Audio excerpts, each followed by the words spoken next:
Qui peut imaginer aujourd'hui, en voyant toute la vie du quartier, qu'il y a 4 ans, ce lieu était complètement désert.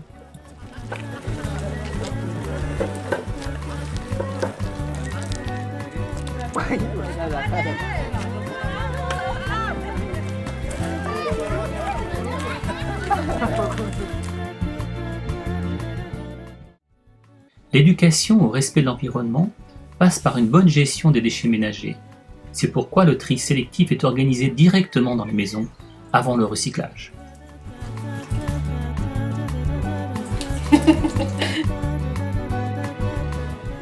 Aujourd'hui, les familles ont vraiment investi leur maison et leur confort s'améliore chaque jour un peu plus. À force de travail, le terrain nu s'est transformé en jardin fertile où poussent fruits et légumes pour la consommation familiale.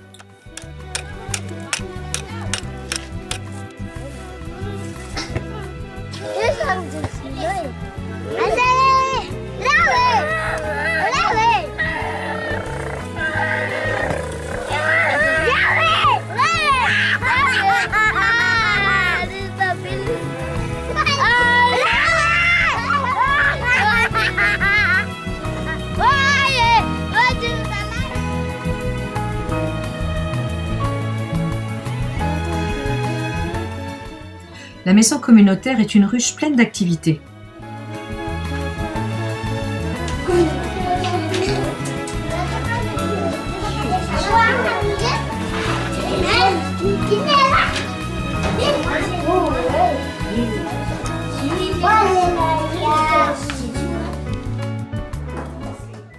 La médiathèque est ouverte 2 fois par semaine à toute la population environnante. C'est aussi un lieu de ressources pédagogiques avec un ordinateur, des encyclopédies et des jeux de société.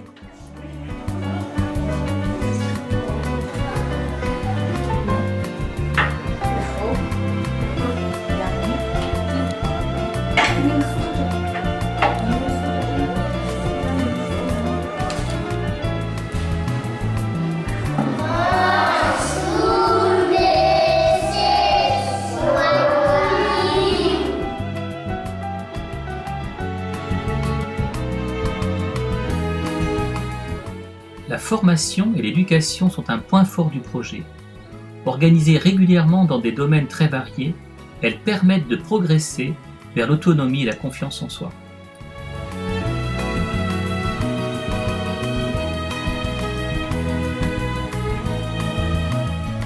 Les séances ciné-club ont beaucoup de succès dans tous les environs. La salle polyvalente accueille toutes sortes d'activités, mais c'est aussi le cœur du quartier où se vivent les moments de rencontre et de convivialité. La maternelle est déjà à Tsaratanan en attendant la nouvelle école.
L'association Le Grain de Blé organise des activités tous les 15 jours pour une centaine d'enfants.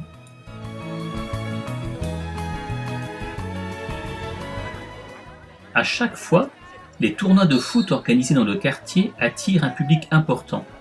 Nous avons aussi maintenant le Football Club de Tsaratanan, aux couleurs bleues et jaunes de Yokontigu. Les familles sont impliquées dans le développement et la gestion du quartier, c'est pourquoi tous les 2 ans, ils sont invités à élire 4 représentants.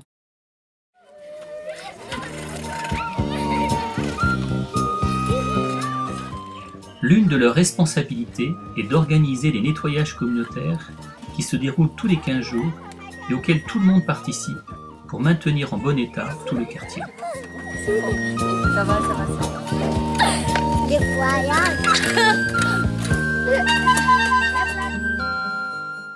L'énergie solaire fait fonctionner la pompe du forage et produit de l'électricité pour différents usages.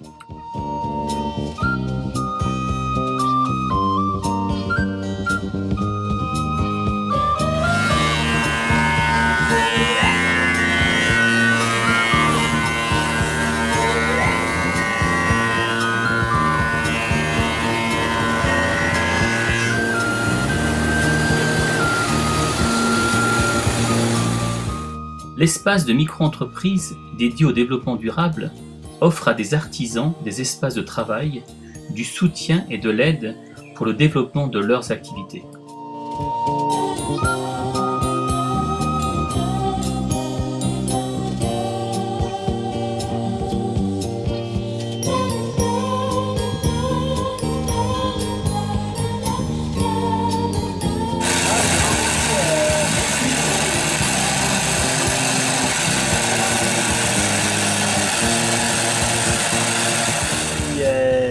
Je suis artisan, tisserand.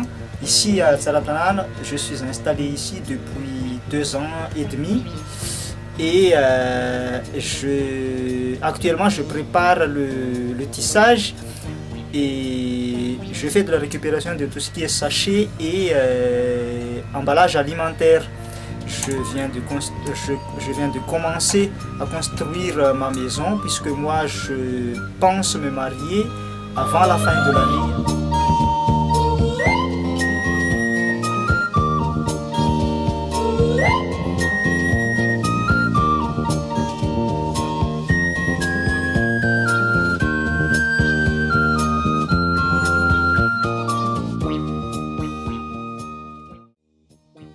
Je suis Lalaine, je suis un artisan de Tsaratanan et je fais de la vannerie et du cuir.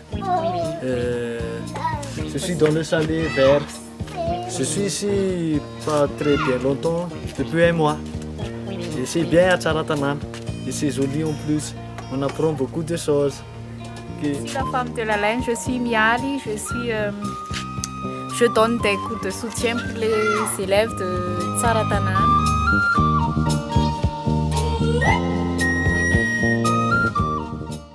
L'écolodge est construit en grande partie avec des matériaux naturels. Dans un premier temps, il servira à accueillir les bénévoles et les formateurs. La décoration de chacune des 4 chambres représente un peu de Madagascar: la terre, la musique, la pêche, la faune et la flore.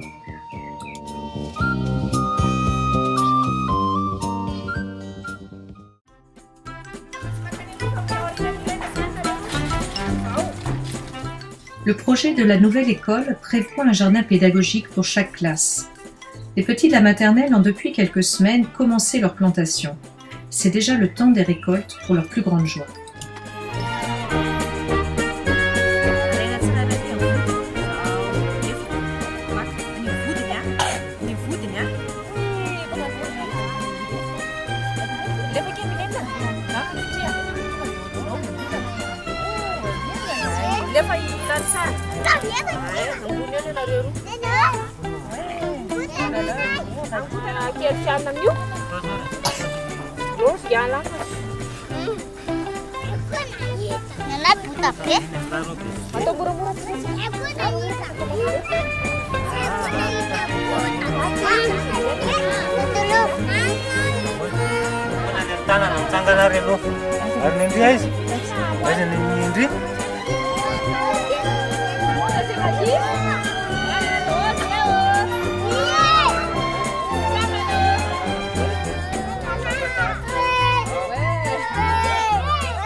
Le projet pour la cantine repose sur un financement local uniquement. C'est pourquoi les parents participent à la culture du jardin potager. Actuellement, 40 enfants bénéficient d'un repas par semaine. Il est confectionné par les parents, en partie reparti avec les légumes du jardin et grâce à des dons locaux et différentes petites ressources.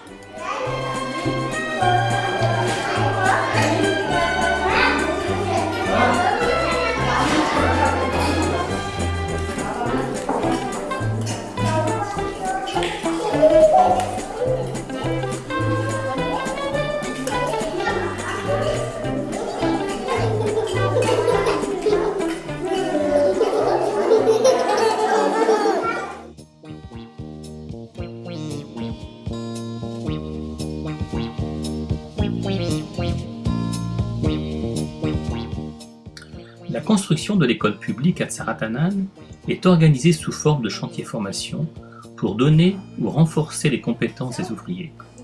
Un comité de pilotage, constitué d'acteurs locaux et de Yokontigo, travaille à la réalisation de ce projet.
L'école sera constituée de 2 classes de maternelle, des 5 classes de primaire, de 2 classes de secondaire, d'une médiathèque, de sanitaire, d'une cuisine et d'une cantine.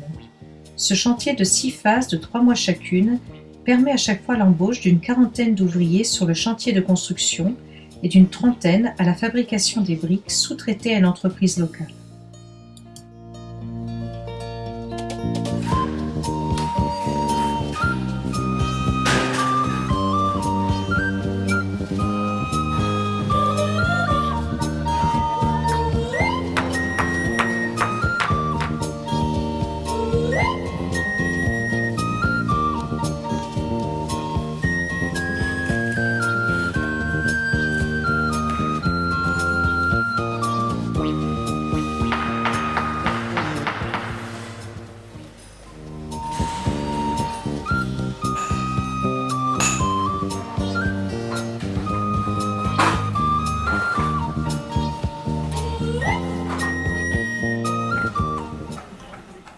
L'originalité de ce projet réside dans la création d'un jardin et d'une petite ferme pédagogique associée à l'école.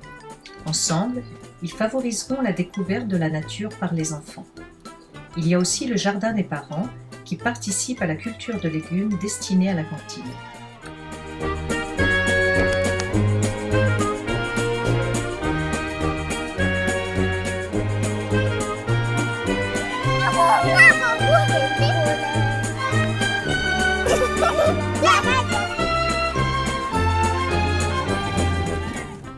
L'école en entier participe au respect de l'environnement avec la confection de compost, l'utilisation de toilettes sèches, la gestion des eaux usées par filtres plantés, la récupération des eaux de pluie dans 3 citernes de 44 000 litres chacune, le reboisement, l'utilisation du solaire pour l'électricité des locaux et aussi le tri sélectif.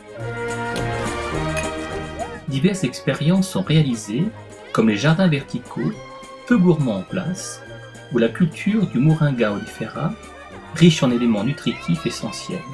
Ces nouvelles pratiques seront vulgarisées auprès des populations locales afin d'améliorer leur quotidien.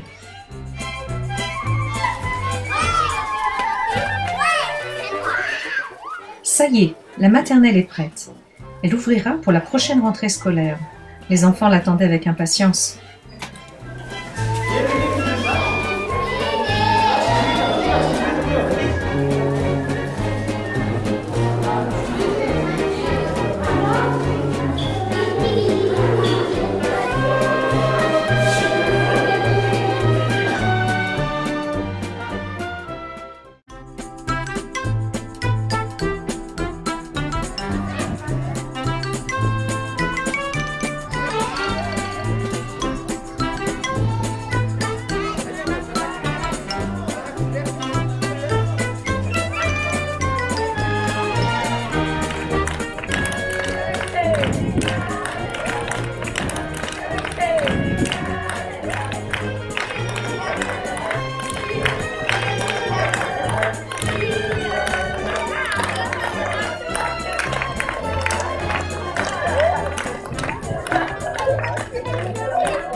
Merci pour le travail que vous les donnez.